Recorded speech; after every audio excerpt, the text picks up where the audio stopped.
Hey, this is Tom Peterson. I'm out here in Boyertown. Is that how you say it? Boyertown, Pennsylvania. Boyertown, Yep. Pennsylvania.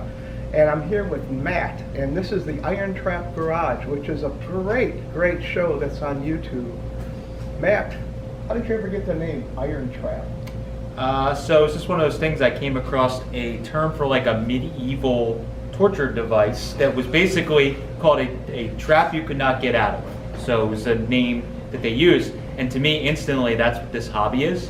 When you get into this hobby, it's in you forever. Until you pass away, you're thinking about cars. And I always say, even if guys that sell all their cars off, they're still talking about cars, stopping a guy at a gas station. It's in our blood. So it is a trap, which we all don't really want to get out of, that you're in forever. So that name came up, the iron, obviously, old cars, iron, and the trap, you know. So it was just a funny thing when I read it, just clicked in my head. I'm like, that's it. That's what this is. So it started there. That's cool. We got a lot of neat cars to look at here, but I wanted to let you know that I met Matt on YouTube many years ago, and it was a Packard. He found a Packard down in a basement of an old factory. What was that all about?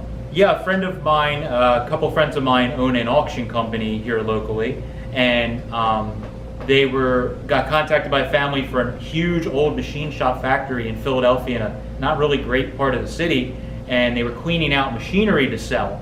Well, they found in the basement area of the building, there was a 28 Packard that was down there, and here their dad had bought it many years ago, put it in the factory and never touched it again, and there it was. And they called us and said, hey, we need some help getting this car out. The family kept the car, but they wanted to get it out. And it was just like something out of an old movie where it was just like the roof was dripping, it was down in this area you could oversee, and we had to pull it all out. And it was just a neat thing, and that was a lot of what we like showing for this channel is the fun of digging the cars out. Even if I can't buy it, I want the fun of being able to pull it out with somebody. So we did that. Was that the first show that you did then? No, we've been doing the channel for a little while, but that was one of the ones that really got us recognized because it was, it was again in a part of the city that wasn't very known. So when we put it out, it was in the Philadelphia newspapers and stuff because it was a big deal that it existed. So that was one of the videos to help get kind of jumpstart our channel even larger. But we were doing it for a little while already, a few years, I think. So when did you move into this building? Was it about 4 years ago? 4 or 5 years ago, I moved into this building, and I picked this property because I wanted a building that would look like an old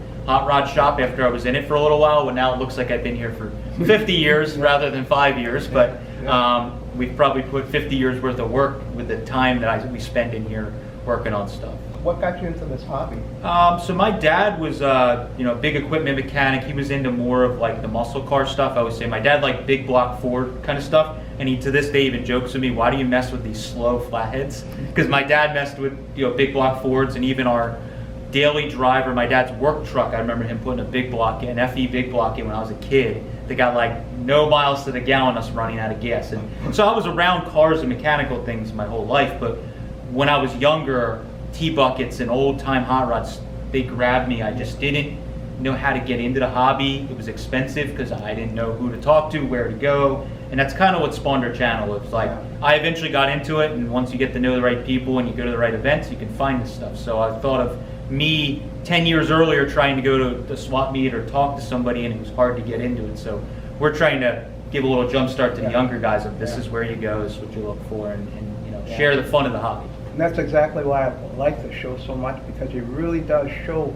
the nuts and bolts, literal nuts and bolts of how to build a car, from ground up. I mean, right here, this is a great example that you're looking at right now. This is a 34 three-window, right? Or 33, but they never did a 34, did they? They did, yes, yeah. This is a 33, but they're so similar. It's the same body style. Yeah. And this is a ground-up thing, and you told me the story, and that's pretty neat how you found it. Yeah, this car we found just in an old-time farmer's newspaper. An older friend of mine that visits came by and said, hey, I saw this old car in a newspaper, and gave me the lead, and I went and bought it. Of all things, in this day and age, I bought a car out of the newspaper, but it's kind of just, that's the fun of this stuff. You have to look everywhere for it. So.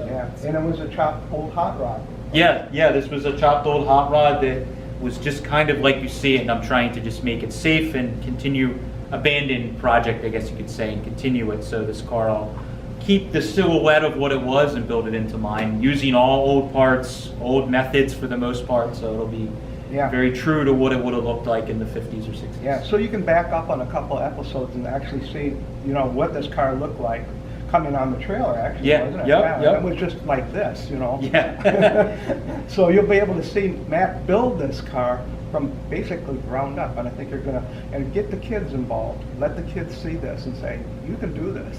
Yeah, we have a car that's over there, my little T, that we call the free T. That was a good example. I started with literally a free, broken in half Model T body, and we used as little money as possible to make a very nice car, and in the end I have probably a 16th or third of what the car is worth into it just by doing a lot myself and hunting for parts. And you start with castaway stuff that somebody gives you for free, and you can create something that's beautiful. So that's the whole idea, that you don't need to have a big pocketbook if you spend the time in hunting the stuff and doing the work yourself. Right. Yeah. Okay, Matt, let's take a walk around. You can show some of these cars. Of course. So yeah, this is the free T. I actually have the carbs off right now. We're getting them rebuilt, but this is a car that was inspired by the Iski T and the Shish Kebab, which are some famous teas that were built back in the day. And the idea was we wanted to start with basically a free piles of metal and turn it into something that could have been in the little books in the 50s. So that's kind of a short on this. We've showed this car literally from scraps of metal to what you see today. So we did a whole video series you can watch on everything, but it's, old flathead. There's nothing really newer than the steering box, which is a like 1950 Ford F1 steering box. Everything else is pretty much old parts on it, old race parts. And yeah, so it was a really fun build that we're still tinkering with. Like all these cars are never finished. Yeah. So, how does this drive on the roads around here? It's not too bad. I made the end. One of the things we're doing is we're working to make the engine a little more streetable. So I went a little wild with the engine with some of the parts I put on it. And driving wise, it's not a problem. It's just more the engine was not very streetable, and around town it was kind of not loading up and doing different stuff. So right. Working on that for next summer to get it a little more streetable. And this is the famous 34.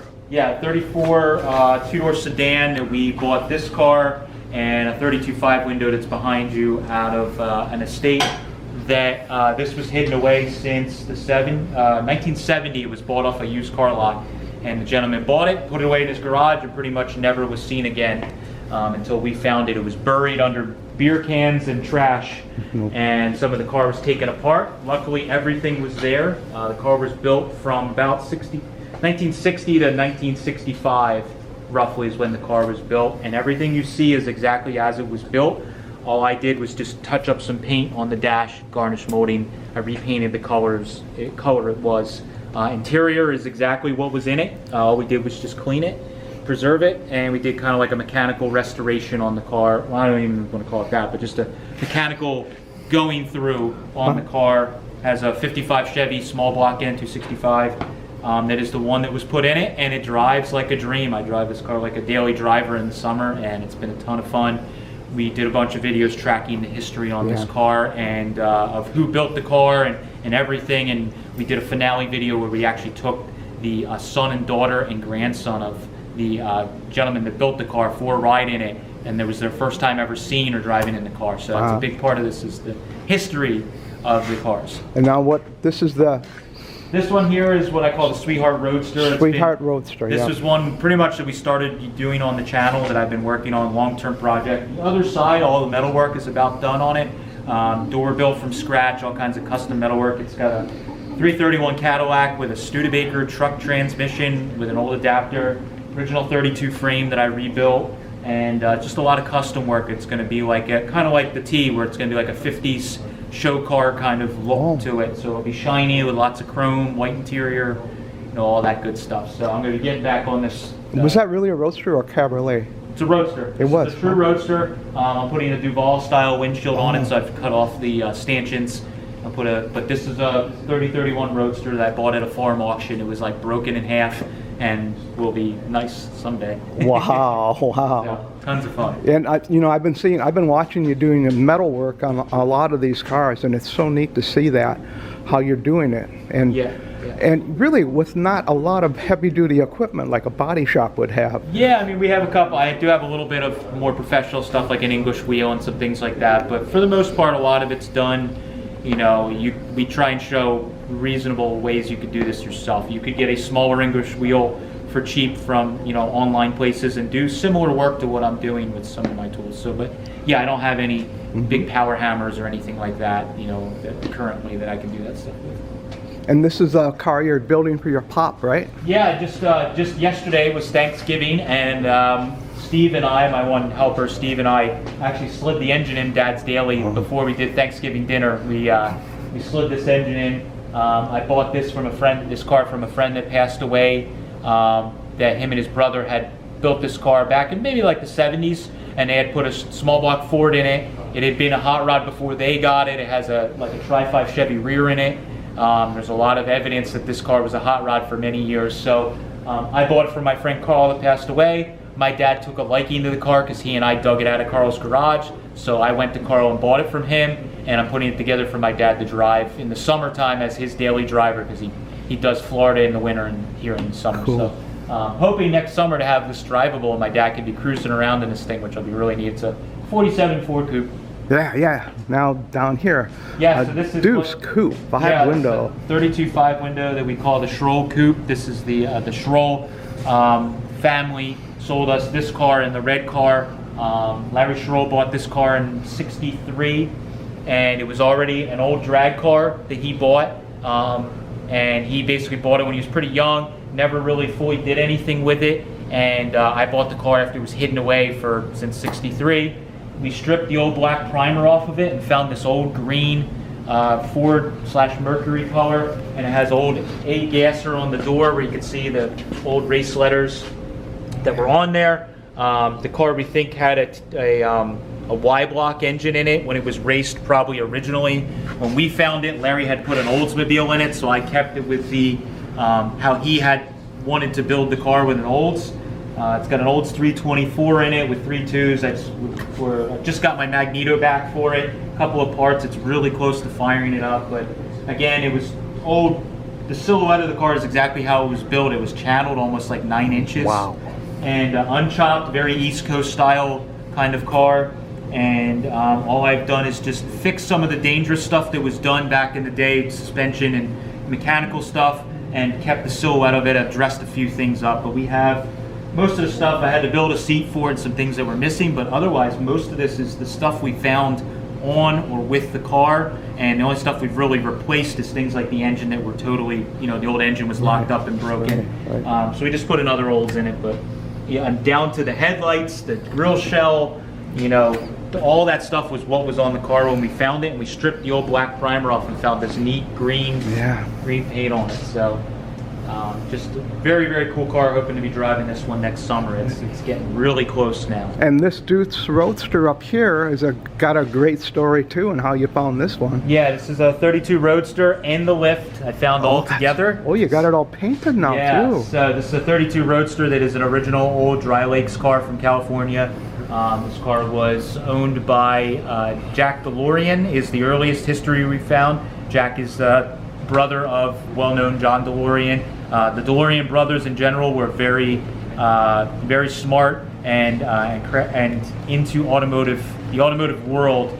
All of them were. So Jack was involved in designing the Ford Mustang and went on to do a great career with doing that stuff. But in his early days, he wanted a 32 Roadster, so he went to California, bought this 32 Roadster off a used hot rod car lot. So in California at that time, they had used car lots with customs and hot rods. He bought this car. It was already a Dry Lakes car. He took it back to Detroit. His brother George, which was a well-known drag racer and engine builder, built a hopped-up flathead for it. It already had a flathead, but he built another one, and he drag raced all around Woodward Ave with this car in the early 50s. And then he sold it to a gentleman that basically put it away, never did anything with it. Same old story. I found it in basically like an abandoned old tire shop in Detroit. It was sitting on this lift, but the lift was all rusty. The building was falling down. We got the car off the lift, saved it, and then I eventually went back this past spring, took the lift down, and I restored the lift. And this is an original Ford lift, so it actually has a Ford tag on it, property of Ford Motor Company. So the gentleman who got it probably when it was being scrapped out of the Ford factory, he was able to save it. So I restored the lift, car's waiting its turn. We had most of the parts needed for the car. So once the 3-window over there is a little further along, we'll take this down, start repairing the rust work on it, and get this car back to pretty much exactly how it looked when Jack bought it in '52. How did you come about finding this? Was this? This car was originally actually advertised on Facebook Marketplace of all places. Wow. And to keep a long story short, I talked to the son, and he had so many inquiries that he ended up putting on eBay. A guy wanted on eBay for quite a higher bid than I had on it. That guy fell through or didn't buy it, and it eventually came back to me. One of the first people talking to him, I bought it for the offer that I had put on it.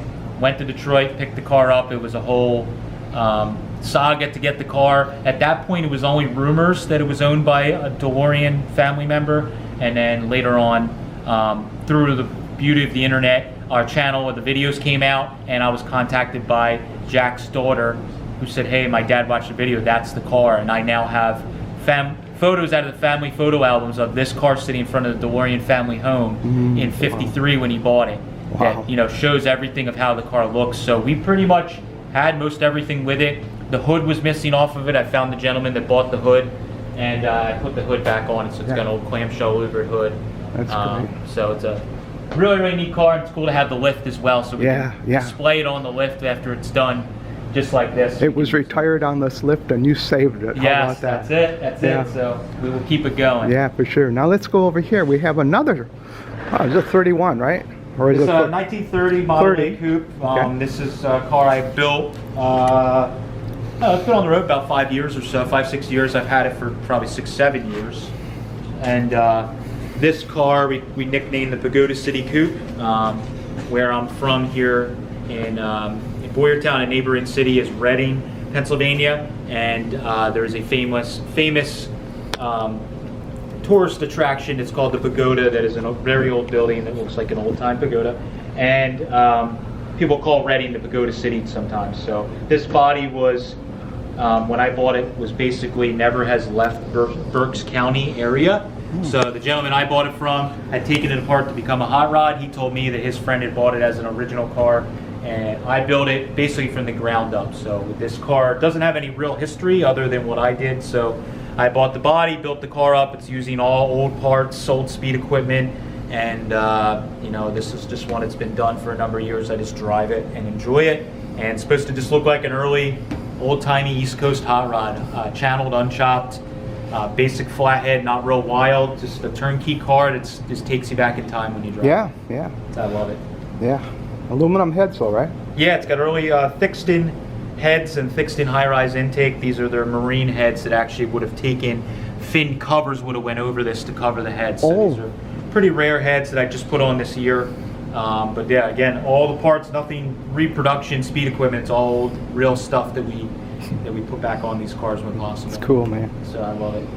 Now we got another coupe, another 5-window coupe over here. Yeah, Looks like a 34. Yes, this is a 34 5-window. I bought a big collection out of Michigan of 34 Fords earlier this year. I went to pretty far north in Michigan and bought, I don't remember, 6-7 cars and a whole lifetime collection of 34 parts, basically because I wanted this car, but I had to buy everything. Wow. So I bought everything, kept some parts, sold I sold all the cars off, kept this one for myself. We call this the little old lady car. Yeah. Because the gentleman that I bought all the stuff from, he bought this car when he was stationed in California from the original owner, a little old lady that was in her 90s or 80s, he said, and bought it out of the LA Times newspaper. He bought it, took it back to Michigan, and really never did anything with it. He put it in a barn and collected more 34s till I bought it. This car was sitting since the 60s.